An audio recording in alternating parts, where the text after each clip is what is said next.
കുത്തിയൊലിക്കുന്ന തോട്ടിലിറങ്ങി സാഹസികമായി ജോലി ചെയ്യുന്ന KSEB ലൈൻമാന് കയ്യടി. KSEB വണ്ടൂർ വാണിയമ്പലം സെഷനിലെ ലൈൻമാനായ സജീഷാണ് പൊട്ടിവീണ വൈദ്യുതി കമ്പിയെടുക്കാൻ തോട്ടിലിറങ്ങിയത്. സബ് എഞ്ചിനീയറായ സഹീർ അലി പകർത്തിയ ദൃശ്യങ്ങൾ സോഷ്യൽ മീഡിയ ഏറ്റെടുക്കുകയാണ്. കഴിഞ്ഞ ദിവസം ഉച്ചയ്ക്ക് ശേഷം നടന്ന സംഭവമാണ് സോഷ്യൽ മീഡിയയിൽ വൈറലായിരിക്കുന്നത്. കനത്ത മഴയിൽ കരകവിഞ്ഞൊഴുകുന്ന പോരൂർ താളിയംകുണ്ടിലുള്ള കാക്കാത്തോടിലേക്കാണ് സജീഷ് ഇറങ്ങിയത്. ഈ ഭാഗത്ത് ഒറ്റയ്ക്ക് താമസിക്കുന്ന 70 വയസ്സുകാരുടെ വീട്ടിലേക്കുള്ള വൈദ്യുതി കമ്പിയാണ് പൊട്ടിവീണത്.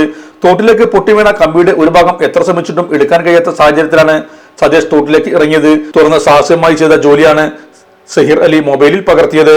ഇലക്ട്രോണിക്സ് ഗൃഹോപകരണങ്ങൾ വാങ്ങുമ്പോൾ വിശ്വസ്തതയ്ക്ക് നിങ്ങൾ പ്രാധാന്യം കൊടുക്കാറില്ലേ? എങ്കിൽ വരൂ സോഡിയാക് ഇലക്ട്രോണിക്സിലേക്ക്. മറ്റാർക്കും അവകാശപ്പെടാനാവാത്ത 35 വർഷത്തെ സേവന പാരമ്പര്യമുള്ള മലപ്പുറത്തെ ഏക ഷോറൂം. എല്ലാ പ്രമുഖ ബ്രാൻഡുകളുടെയും refrigerator, washing machine, LED TV, mixie, oven തുടങ്ങിയ ഗൃഹോപകരണങ്ങളുടെ വിപുലമായ ശ്രേണിയിൽ നിന്നും തിരഞ്ഞെടുക്കാം. കൂടാതെ നിങ്ങളുടെ പഴയ പ്രൊഡക്റ്റുകൾ എക്സ്ചേഞ്ച് ചെയ്യാനുള്ള അവസരവും, ഒപ്പം ഏറ്റവും മികച്ച വിൽപ്പനാനന്തര സേവനവും. മലപ്പുറത്തിന്റെ വിശ്വസ്ത home appliances partner Zodiac electronics. Traffic circle, Kottappadi, Malappuram.